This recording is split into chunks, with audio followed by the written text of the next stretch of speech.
Good morning, everyone. Welcome to another edition of Artsbeat TV and Radio here on Westville Community Programming Channel 15 and 89.5 FM WSKB. We are now also airing Artsbeat on Southwick Community Programming and Agawam Media, so our audience is expanding every week. I'm your host, Mark Auerbach. Our first guest today is a theater reporter from south of the border in Connecticut, Tim Leininger, who has a really great podcast out there called One Man's Opinion. And Tim covers different theaters than I get the opportunity to cover. And but like me and like some of the other arts reporters in the area, started working in theater. Good morning. Good morning. Now that Thanks for having me. Now that we have a good connection here.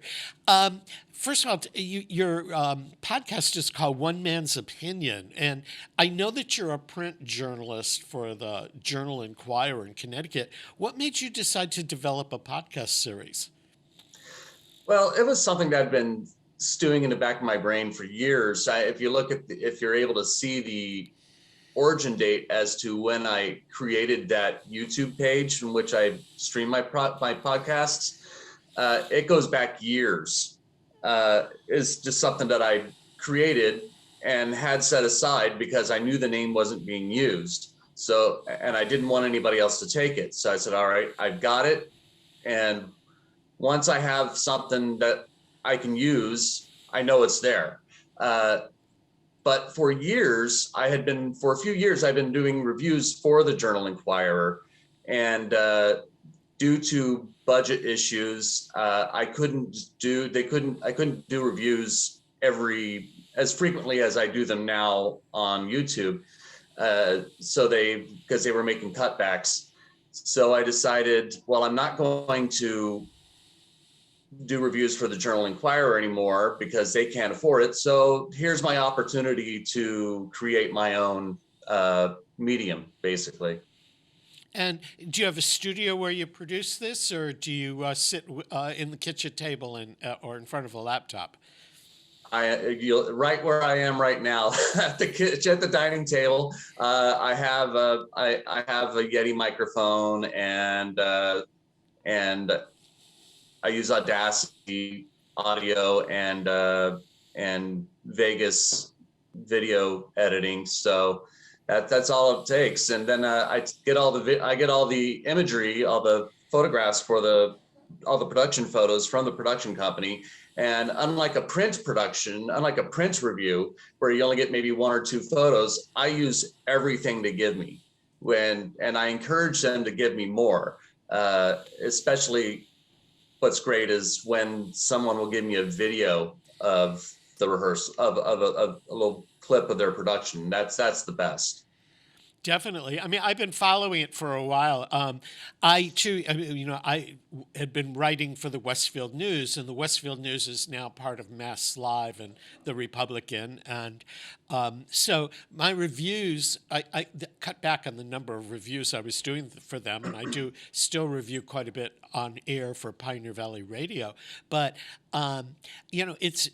it's very difficult for me to take a radio thing that I do and turn it into a podcast, although Artsbeat and the other programs here end up on YouTube. So I guess it is a podcast. Somebody said to me, the difference between doing radio and podcasting is just that you need a radio to listen to a radio show, and you can listen to a podcast on any device, but it really is the same medium. Yeah, that's true. I when I was a student at UConn, I did film reviews on WHUS, and a buddy of mine and I did basically a podcast together in which we reviewed classic cinema. So yeah, and it was great. So that's kind of where I got my foot wet. How many shows approximately a week can you review? Well, it takes me. It depends. I try to see as much as I can. Since this is all coming out of pocket now because I'm not getting paid to do it, there's a cost management there's a money management issue that I have to take care of. But beyond that, it's like this week I'm seeing 4 shows. I'm reviewing 3 of them, and I'll do about I'll do a review. It takes me about 2 days to do a review. That's writing the script, recording the script, editing the script, then making the video, and the whole process of that. During the pandemic, did you continue to review? Did you review online things, or did it cut I back in did. what you did? I did. There wasn't much, um, and I began to pick and choose what I would review based upon the quality of product the theaters were giving out. Uh, there were some theaters who I won't mention that after giving them a couple tries, I was just like, the the video quality and the streaming quality is not good enough for me to give it to justifiably review it. But then there were other theaters like TheaterWorks Hartford, for example, has done miraculous things for theater over the course of the pandemic. They were incredible, and I applaud them for everything they've done, their innovativeness and their creativity over this time. It just to excel, which is a tribute to Rob Ruggiero, the artistic director there, and the work of the staff. I agree. I mean, I thought that the Russian Troll Farm, which was the first stream thing they did, and it got national attention on a variety of levels. It was really a stunning piece of Yeah. theater created for streaming. And then this summer, they did that play out on the Connecticut River called Walden, and I ended up watching it as a stream. Yeah, that was the first show I reviewed for One Man's Opinion, and I went out there and experienced it live. And there's no way to describe adequately how awesome of an experience that was. It was so immersive and safe considering the situation. How do you feel in terms of personal safety going? I know you're covering Broadway. You take a risk because they cancel shows left and right these days. But how do you feel about being in a crowd in a Broadway theater? Well, putting all the cards on the table here, I have contracted COVID at one point, and but thankfully that was during the downtime between the fall rush and the new year right now. So thankfully, I caught it at a time where I didn't have to go and see anything, or it didn't have to cancel anything. But I appreciate the problems and the difficulties that theaters are going through and productions are going through. I really appreciate also the way Broadway is handling things when it comes to audiences, having to have a vaccination card, proof of vaccination, and having an ID or having proof of just being tested. New York City is great. They've got testing stations on every corner of the street, basically.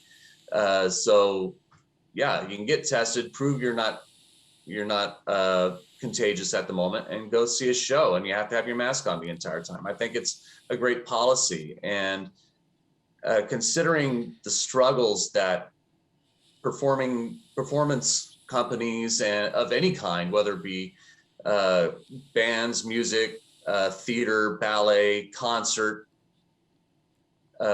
performances, symphonies, whatever the case may be, that they are one of the hardest hit groups in the world in regards to this. They were the first to shut down, and they're going to be the last to reopen. Them fighting to keep things open in spite of the complications that come with putting thousands of people in a confined place it's admirable that they've been able to do what they've been able to do so far. Yeah, I am in awe of how people have pivoted during the course of this pandemic, and they've become ingenious. They've thought of new ways to get people in and out of theaters safely. And, two theaters up in our neck of the woods, the Berkshire Theater Group and Barrington Stage, never closed during the pandemic.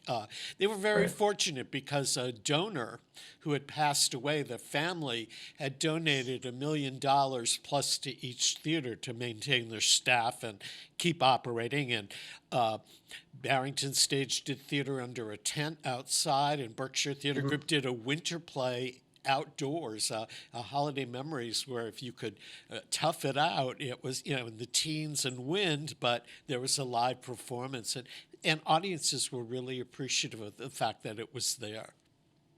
Yeah, and that goes back to companies again like TheaterWorks Hartford here in Connecticut, or Music Theater of Connecticut in Norwalk. They were one of 3 theaters in the country that got approval from Actors Equity to do performances and get permit and be able to do so under the CDC guidelines and Connecticut's state guidelines, and they were able to open and do shows. I mean, they were all small productions, obviously, and there was spaced seating in the house, and everybody was directed as to where to come in and come out of the theater. So they did a really good job in being able to maintain live theater down here. How did you get into theater? Do you remember the first play you saw or the first time you said, I've got to do this? Well, that's a long and winding story, so I'll try to keep it as concise as possible. The first show I ever saw, I must have been 6 or 7 or 8, somewhere in that early young age. And I had already been a fan of the movie Annie.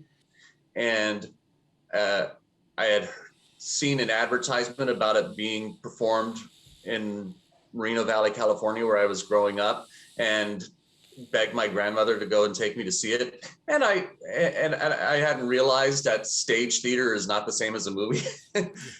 but So that was a different experience for me. And then I didn't see another show until my senior year of high school, in which I saw Stalag 17 at my high school. There was a really great number of male actors in high school, which was rare, and they got a lot of them became friends of mine.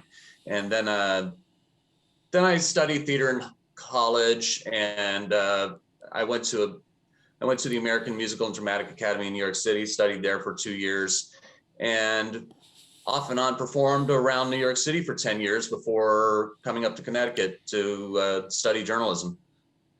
And did you, as a journalist, cover theater from the get-go, or was that something that developed after a while?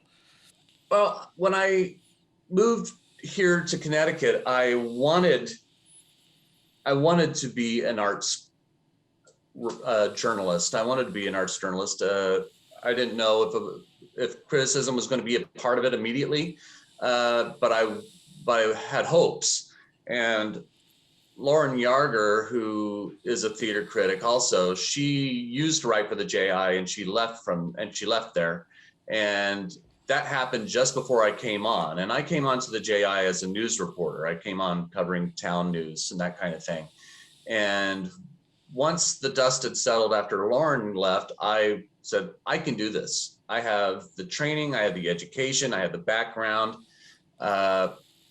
I've worked in various facets of theater, whether it be on stage, whether it be musically, whether it be set design and working backstage. I've done all the elements. The only thing I think I've never done is costumes and makeup. But I've had my fingers in all the different facets of theater, and I pitched that to the newspaper, and they were like, yeah, give it a shot. And that's how I landed that job. I guess I must have started doing reviews in late 2016. I think it was Hartford Stage's annual Christmas Carol that was my first review. So, what are some of the theaters around here that you cover? I know you cover Broadway in New York, but in Hartford and North, do you cover the Berkshires at all, or primarily Hartford?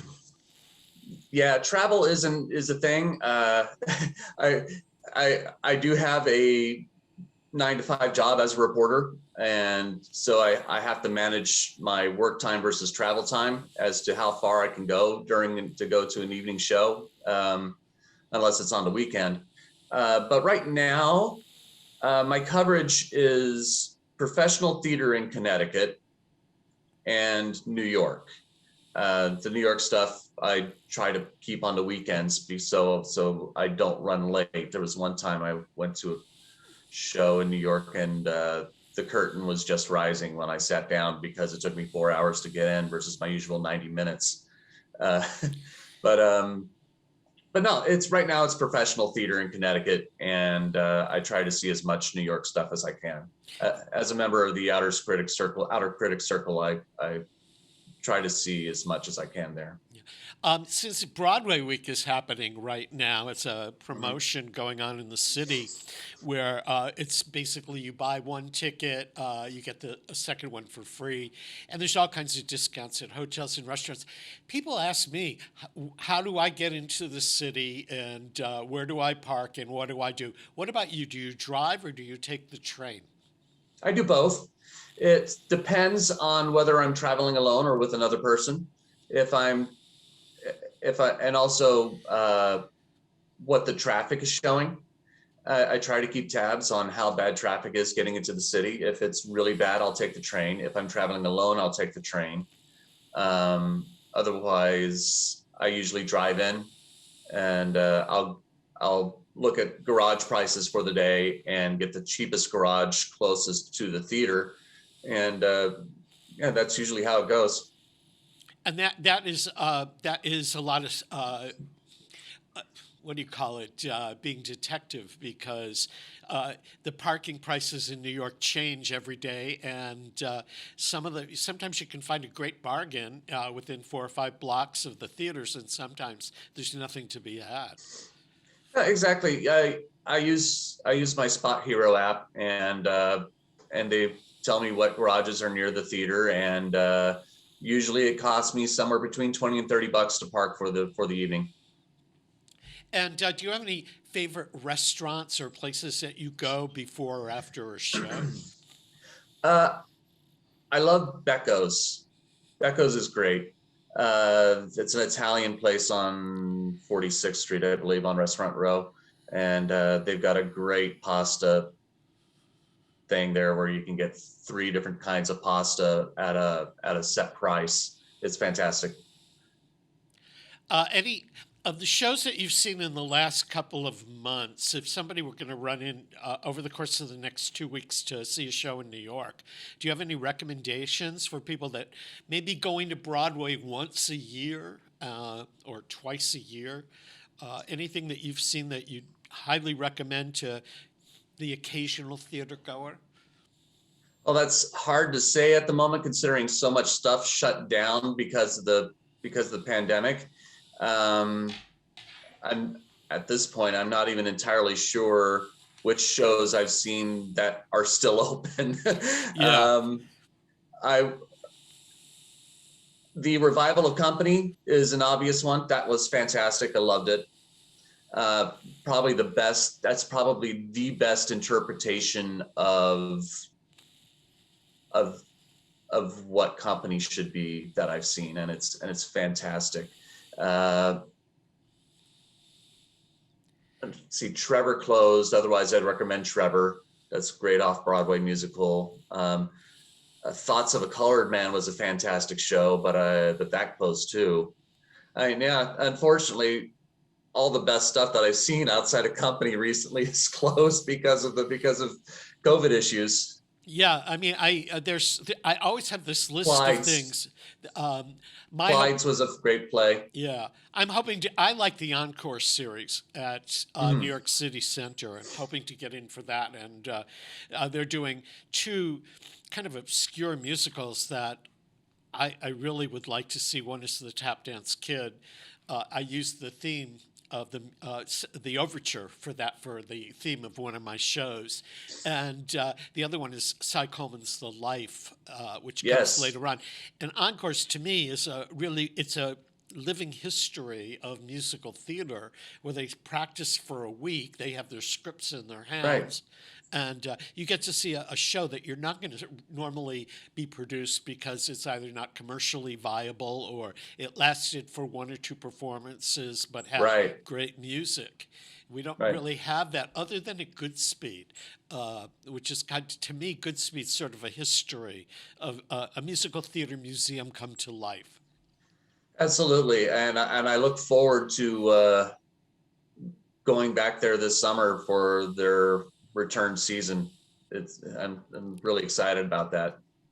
I am too. I mean, I went down there and saw a few things. They had a tent on their lawn out by the river, and there was this one show that I saw it was about Pearl Bailey. It was called The Ambassador of Love, and its star Rashida Scott is in company in New York right now. Hmm. That to me, it was just a blockbuster, and what a great place to sit and see the boats going up and down the river and the breeze coming in. It was a 95-degree day, but it felt like it was just wonderful out on the lawn there. Oh yeah, no, I love going there. I'll try to get down to Goodspeed early on a good day and enjoy the atmosphere before grabbing a bite to eat before the show. Yeah, I mean, to me, going to some of the shows or theaters in the Berkshires where you can have that atmosphere before you go to show, it makes for a really great excursion.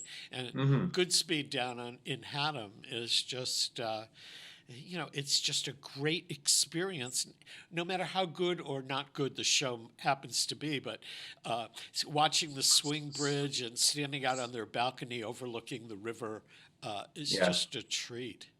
So, where can people find your podcast, and how can they listen? How often do you put new ones up?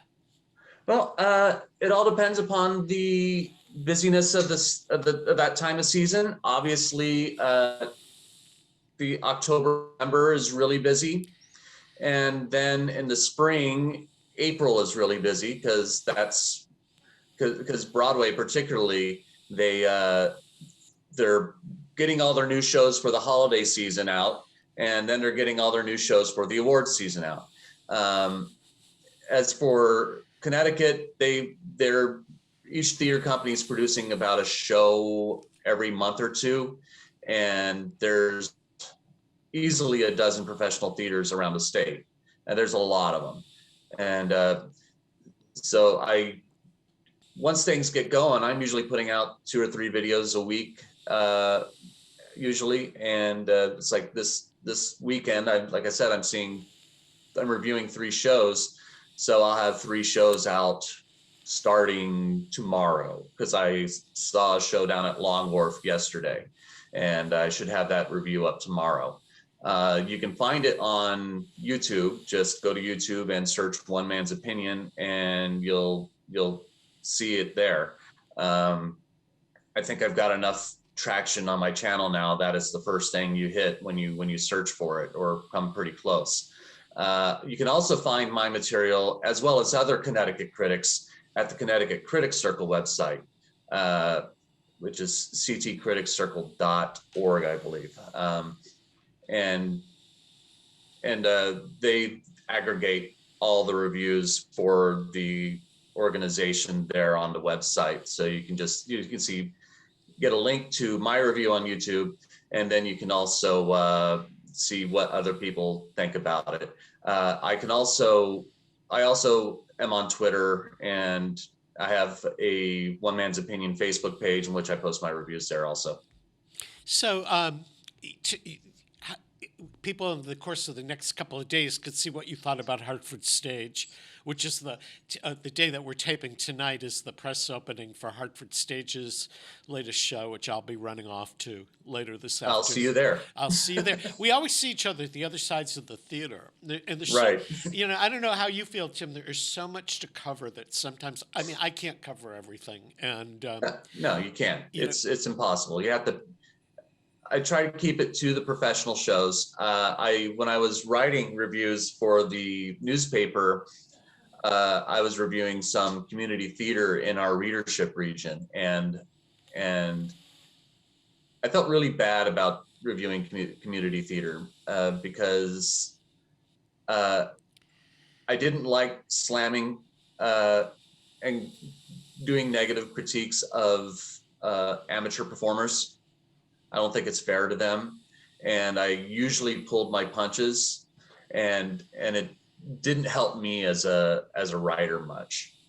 I feel the same way. I mean, I draw the line. It needs to be a professional theater. Yeah, I mean, I will go see community theater things, and I'm glad to mention them on a show, or in a column or something like that, because I believe they need to be promoted, and I applaud the people that participate in them. But with the schedule I have and the space available to do what I do, I'm really restricted in a lot of ways. yeah, absolutely. And thankfully, most professional theater here in Connecticut, even though there is an abundance of it, they're well aware of each other's opening nights, and for the most part, they work around each other. It's like Goodspeed, their opening nights are Wednesday nights. Long Wharf's is Thursdays. Hartford Stage is Friday. And then and knowing that, you can work your schedule around that. So when theaters like Playhouse and Park, Theater Works Hartford, Ivyson Playhouse, ACT, MTC, Connecticut Rep, Yale Rep, the Bushnell. Bushnell's on Tuesdays. Their opening nights are Tuesdays for their national tours that are there for a week. Except for the next one, which is a Wednesday night. Yeah. Yeah. Anyway, But we're out of time, Tim. Thanks for joining us. I'll see you across the aisle at Hartford Stage and Theater Works. And folks, if you get a chance to listen to Tim's reviews online at One Man's Opinion, they're really worth listening to, and you do a great job. So thank you for thank you very doing much. that. We're going to take Thank a you very break. much. We're going to take a break. We'll be back with more Artsbeat after we acknowledge our underwriters. Peter Coles is our chief engineer. Don't go away. We'll be right back. Support for the community programming of WSKB is provided by Westfield Bank. For more than 160 years, Westfield Bank has been an important community presence and commercial leader in the Pioneer Valley. With convenient full banking services in Westfield, West Springfield, East Longmeadow, Agawam, Feeding Hills, Springfield, Southwick, as well as Enfield and Granby, Connecticut, visit us on the web at westfieldbank.org. Underwriting support for the community programming of WSKB is provided by the Greater Westfield Chamber of Commerce, the voice of business for the Greater Westfield communities. Informing, educating, advocating, the Chamber provides opportunities for members to make meaningful connections on local, regional, and state levels. For more information on the Chamber's many events, workshops, and programs, as well as the benefits of membership, visit westfieldbiz.org. The Chamber focuses on the most important economy, yours. Listen to me, Michael Buster McMahon, Mondays 8 to 10 a.m. to learn the stories behind your favorite songs. Or don't. I'm not the boss of you. Community Radio. 89.5 WSKB. Live from Studio 120 at Westfield Technical Academy, this is WCPC Channel 15 and 89.5 FM, WSKB Westfield.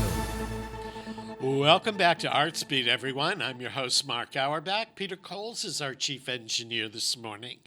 If you've missed a part of today's program or you want to play it again and share it with your friends, you can find it archived on YouTube on WSKB Community Radio's YouTube page.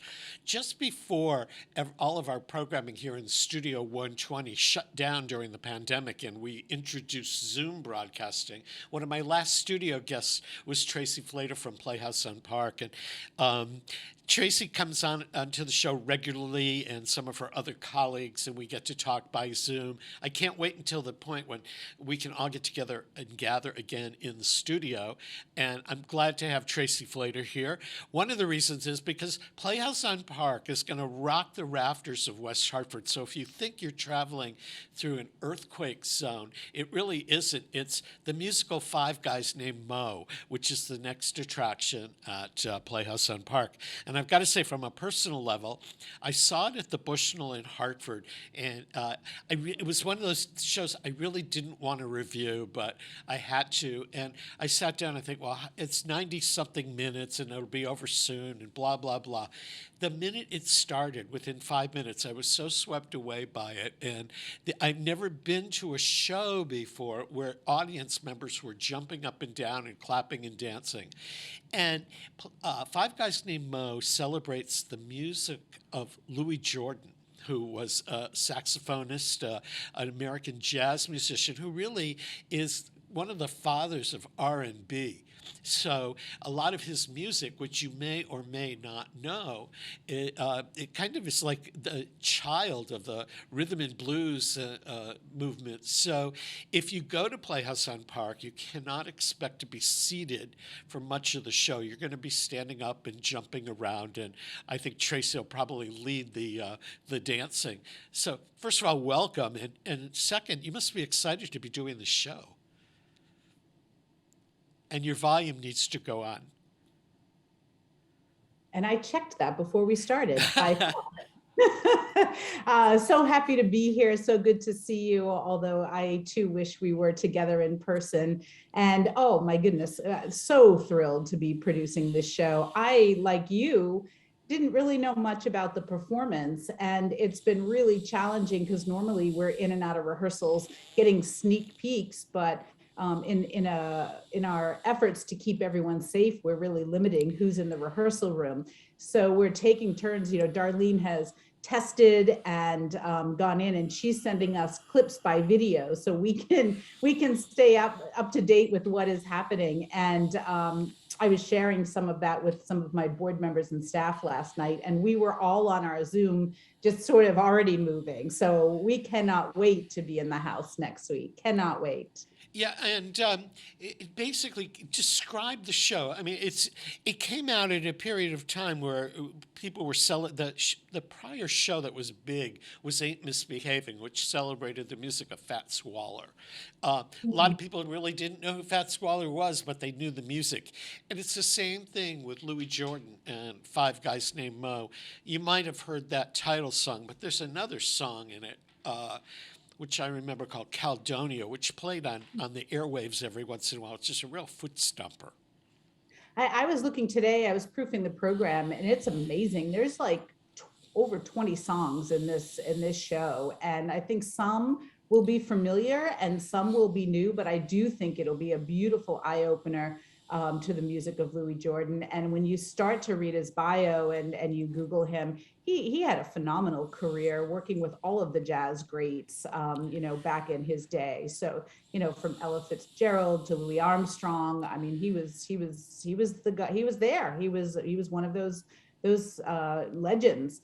And this has a little bit of a storyline. It has a little bit, of a story threaded through, but it really is a tribute to his music and high energy, amazingly talented cast. And you're right, it's going to be hard to sit still. It's going to be really hard to sit still. And what's interesting is this show actually, before it came to Broadway and became a Broadway hit, was a big hit in London.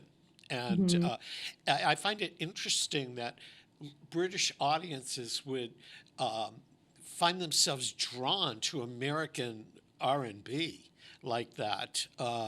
And the show came here, it was already a huge hit when it arrived in the United States. It had a long run, it had a tour. The tour played at the Bushnell in Hartford, and then it sort of disappeared again. So I would suspect that people that go to see this, there are not a lot of people that saw it the first time around. So for many people, it's going to be an awakening to Louis Jordan's music. And it did have a brief stay on Broadway, and it was nominated for a couple of Tonys, but not very long. It didn't stay there very long. So you're right. This will be the first time for many people. Hopefully they'll come. There's not a lot of name recognition, and there's the COVID. So we're crossing our fingers that people feel with their N95 masks, and we've got some ventilation upgrades, and we're only allowing vaccinated patrons. That we can get through this safely together. I know that you had to pause programming to some degree during the pandemic, but you did have a summer season last year, and you've been going at it this year with some interesting programs. How has the pandemic impacted Playhouse on Park?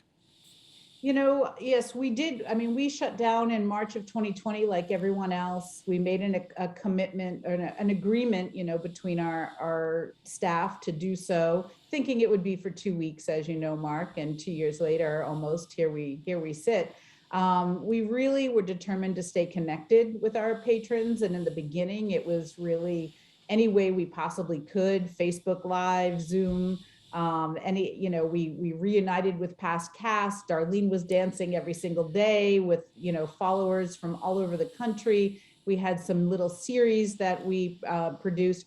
But as soon as the weather got warm, we tried to be outside as much as possible. And we created some beautiful partnerships with our farm in the Hillstead and Dunkin' Donuts Park and the Edmond Town Hall in Newtown. And we were out, play readings and Mama D performances, cabarets, and then eventually we started streaming, some of our full-length productions. And we did so in a way where people could watch from home. We allowed our subscribers to have private viewings in the theater. So, whoever was in their bubble, if it was just 2 people, we would give them the whole theater by themselves to watch the film of our shows. And we filmed Kennedy, and we filmed All Is Calm, and we filmed Elliot and Amanda and Kill Move Paradise. We did, try to create, we showed All Is Calm at Cine Studio, at Trinity. We were on the Jumbotron at Dunkin' Donuts. We tried to be as creative as we possibly could, and, planning on reopening outdoors the following summer, which would have been this past summer with the inaugural Connecticut Shakespeare Festival.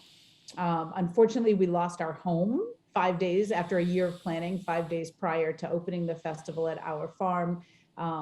There was some issues with some zoning regulations, and they weren't really allowed to have performances like ours, but I think that there was sort of an unwritten agreement for some time, and then the town decided that it would no longer work. So we moved back indoors, and we really got off to a great running start because the world was starting to open up. All the restrictions were being lifted, and then in the middle of the Connecticut Shakespeare Festival, Delta became an issue. And so even though we increased our safety precautions and tried to do a really great job of keeping everyone, our cast and our audiences and staff and crew safe, people became uncomfortable. So we planned this entire season, on the premise that would be opening up in June or July, as we were, and tried to start with some small casts, and then figuring by the time we got to this winter, we would be in a great space. But of course, as you know, Omicron came in December. So, the big difference for us is in the first year of the pandemic, we were shut down. We did some, we did some modest, performances and engagements, but the government was really there supporting us. We had all this emergency relief money. We were able to pay our staff. We were able to pay our landlord. And we were very frugal with how we spent that money, and we managed it well. Now that we're open, the government is really does not want to shut down the economy. They want us all to stay open. And so we are, and we're trying, and our colleagues are trying. And, if we decide like, all right, we're not going to do anything for the next 3 months, and the world does open up, then all of a sudden we're irrelevant, right? We're not there Right. for our patrons. So, the problem now is we're open, we're spending money. There's no more minimal emergency relief funding coming in. And for the foreseeable future, we don't see any more. But it's more challenging now than at any other point in the pandemic, because we're spending a lot more on COVID-related expenses to keep everyone safe, between testing and ventilation upgrades and keeping a COVID compliance officer on staff. And the audiences are not as great as even our modest projections. And we just don't know when the next surprise is coming. So, it's been the most challenging over these past handful of months. And I think the other thing that lends itself to that is we're all fatigued of making COVID related decisions. Yeah. You know, I mean, it's so hard. It's so hard. It definitely is. So, a quick recap: Five Guys Named Mo. How long is that running, and then what follows?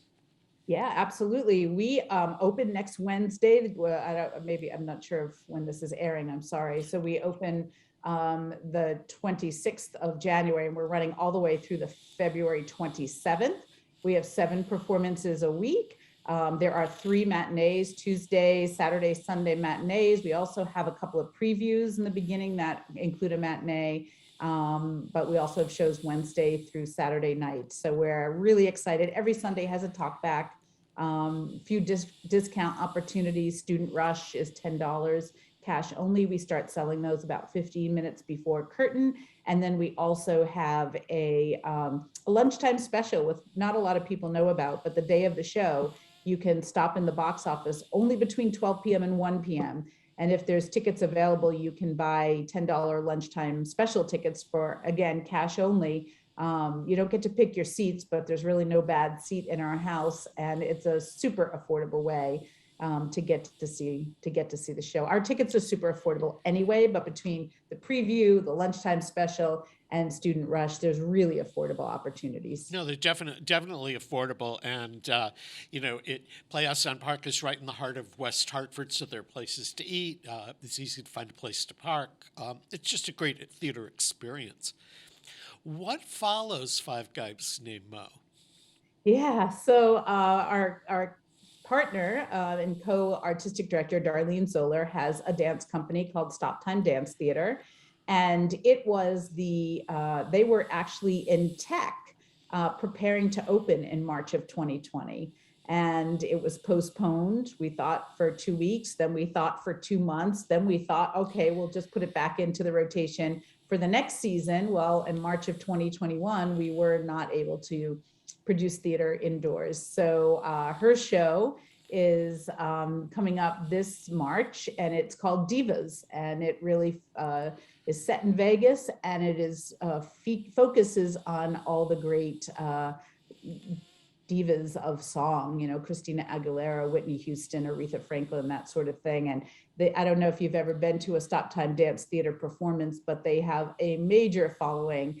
A lot of tap and jazz and theater dance. There's usually a loose story tied between, and it's more about, I mean, there's singing and there's, the storyline, but it's really more about the dance. And she has a company filled with dancers who aspired to be professional dancers, but maybe for one reason or another, just had to work instead. So her company is filled with teachers and doctors and dentists and IT professionals, and they rehearse to bring this original performance all year. And it does always sell out. I don't know what will happen this year, but if anybody is interested, they certainly should jump in as soon as they can.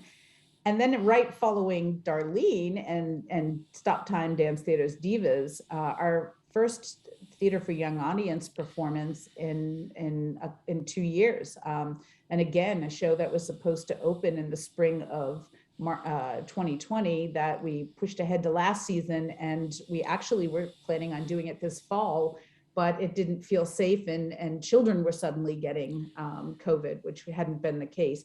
So it's The Amazing Adventures of Dr. Wonderful and Her Dog. All of our TYA shows are just about an hour long. This one is really appropriate for probably ages K through 5, but certainly young and old alike will love it. And what's so cool about this show is that it was written by Lauren Gunderson, who is one of the most produced playwrights in the country. And a couple of years ago, we produced a show of hers called The Revolutionists, which we just got incredible praise. She's a terrific writer, but what is super great about this is to see, a powerful female character in this girl scientist, right, who is fascinated with the astronomy and the universe. And I think it's going to be a terrific show.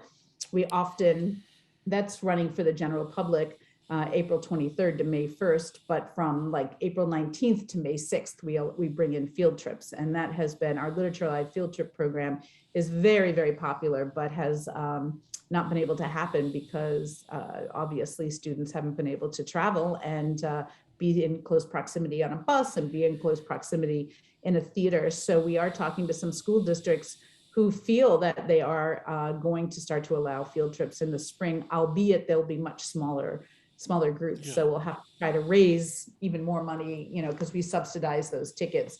A teacher who arranges for a group to come, they get a study guide and we send a professional for a pre-show workshop in the classroom, and then we give a very reduced ticket for them to come. So normally we raise a lot of money in grants to subsidize that cost, and I have a feeling we're going to be looking to raise a whole lot more because the numbers will have to stay small. Yeah.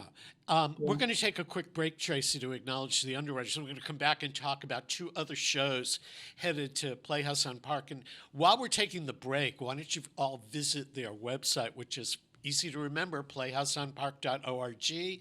We're talking with Tracy Flater from Playhouse on Park. Peter Coles is our chief engineer. I'm Mark Auerbach, and we will return after we say thanks to some underwriters. Support for community radio on WSKB is provided by Betts Plumbing and Heating Supply Company, an independent, family-owned wholesaler serving Westfield for over 50 years, specializing in plumbing, heating, and industrial piping supplies. On the web at bettsplumbing.com or at 14 Coleman Avenue in Westfield. Support for the community programming of WSKB is provided by the Dunkin' Donut Shops of Westfield and the Sardinia family. It's nice to know that even as the world changes, Dunkin' Coffee remains the same at 7 convenient locations throughout Westfield. Hi, it's Bob Plass, and I have Wow, It's Tuesday every Tuesday, 6 to 8. Wow, it's Tuesday. Community Radio. 89.5 WSKB. I did it! Live from Studio 120 at Westfield Technical Academy, this is WCPC Channel 15 and 89.5 FM, WSKB Westfield. Welcome back to Artsbeat, everyone. I'm your host, Mark Auerbach. If you've missed a part of today's program, or you want to share it with family or friends or watch it again, you'll find it archived on YouTube at WSKB Community Radio. Now, Tracy Flater, our guest from Playhouse on Park, has been on this program many times before, either here in the studio or via Zoom. If you want to recap some of the previous interviews that Tracy did, they're also hiding on YouTube on WSKB Community Radio. Before we went to break, we started talking about the current season, and there's two other shows that Tracy's going to introduce. Oh, yeah. So we left off with Dr. Wonderful. And then after that, we're very excited about this next show because I don't think it's been produced in Connecticut, if not New England, but it's a show called The Agitators, which is a play by Matt Smart, which really follows the true story of the friendship between Susan B. Anthony and Frederick Douglass. Which I don't think many people realize that they had such a strong friendship and relationship since the time that they were young. And I believe we're friends for 45 some odd years. And, during some of the most tumultuous times related in our country, through the Civil War and, what happened, the unjust with racism in the world. So, and they both together, helped shape the Constitution. So we're super excited to bring that. That is at the theater May 25th through June 12th. And again, all of our shows run 7 performances a week over the course of those 3 weeks with numerous opportunities for evening and matinee performances. And then we head into the summer for Pippin, which of course many know the musical Pippin. And this has been something that Darlene, one of our co-founders, has wanted to direct since her whole life. And we have tried to add it to our season I think since day one, and for one reason or another, either we couldn't get the rights because of the Broadway revival, and then it was, at the Hart School, and it just didn't work out. So we're super excited. It's obviously the music of Stephen Schwartz, and that'll be running all summer long for seven weeks, I believe. And it's if my memory serves, it's the 50th anniversary of Pippin. Pippin opened in 1972. On Broadway, and it was a Bob Fosse musical, and it starred Ben Vereen and John Rubinstein, and a Connecticut actress, the late Joe Clayburgh, was in it. And then it has been done many times. And then there was a revival that started here in Massachusetts at the ART in Cambridge and went on to New York to become a big hit, and then played the Bushnell a few years ago. But it's one of those shows you can see again and again and again. It's just a real kind of classic. And who knew that Stephen Schwartz would later write Wicked, which is one of the big Broadway blockbusters of all times. Yeah, absolutely. Absolutely. And, we're so excited. We're so excited because this has been Darlene's, favorite wish to produce. So we can't wait to bring it to audiences. And I hadn't realized it was the anniversary. So I'm going to look into that, because we should certainly be celebrating that for sure. Yeah. And it's a milestone that one of those Broadway milestones. I don't know why it sticks out in my head, but it's also the other reason that I remember it. Was the first Broadway show to create a television commercial utilizing Ben Vereen and company. It's a famous commercial. And I don't think Broadway had ever used television before to market itself. And so a lot of people remember Pippin because they saw the ads on TV. Yeah, that's fun. That's fun. I didn't know. Now I'll be looking at that on YouTube as well. So yeah, thanks if you can find that original, it's so old-fashioned by today's television standards and techniques and all of that, but to see Ben Vereen and the dancers doing this thing, and they had telecharge and all the new telephone ticketing things, and it was a little 30-second or maybe 60-second commercial that played constantly in the tri-state area. So if you were watching the news on Channel 3 or you were in Connecticut, within a couple of hours of Broadway, you'd see this commercial running all day long. That's great. That's great. Well, and we're one of the things that we also have a huge education program, and we haven't shut that down either. During the pandemic, we did a lot of virtual teaching.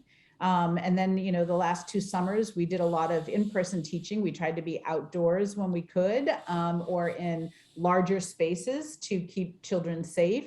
And we have a winter program going now. It's not as many classes as we normally have running, but we have a few classes running. And we're starting to really promote spring and summer. So we're getting the sense that, more and more parents are starting to feel ready to come back. We teach every day, after school. We have locations in Hartford and in Simsbury. We also, teach in the school systems all over the state of Connecticut, and after school at some of the schools through their after school programming, either through their PTO or through their STEM or STEAM programs. And we're really, hoping that by summer we'll be somewhat back to normal. But part of our summer education, we have lots of 1 and 2 week long theater workshops for all different ages, K through teen. But we have a pretty extensive internship program, and we're just about to launch our annual request for applications. And we usually take 6 or more candidates to intern in the area of theater in which they're most interested in pursuing a career. So we have performance interns, and this year it's exciting that if we interview and audition any potential intern candidates and they are able to participate, then they'll have the opportunity to perform in Pippin, which I think is very exciting. How terrific. We're out of time, Tracy, but before we run off, give us how people can find out more about Playhouse on Park. Absolutely. They can go to www.playhouseonpark.org, and find anything they need to know about the theater, and then Playhouse, www.playhousetheateracademy.org for our education programs. Well, before we leave, Tracy, we're going to end this program with a little song. It's the title song from the London cast recording of Five Guys Named Mo. We've been chatting with Tracy Flater from Playhouse on Park, and this wraps up another edition of Artsbeat TV and Radio. Again, if you missed part of it or want to catch it again, you'll find it on YouTube and WSKB Community Radio's YouTube page. Peter Coles has been our chief engineer. I'm Mark Auerbach. We'll see you next week with another edition of Artsbeat.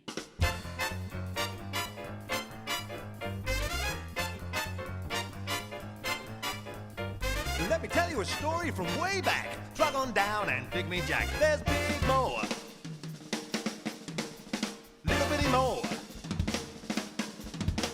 four-eyed Mo, no Mo. Look at brother, look at brother, look at brother Mo. Who's the greatest band around? Makes cats jump up and down. Who's the talk of Rhythm Town? Five guys named Mo, that's us. When we start to beat it out, everybody jumps and shouts. Tell me who the critics all rave about. Five guys named Mo. Ah, we came out of nowhere. That don't mean a thing. We rate high, you know why? When you hear us sing, sing, sing, sing, sing.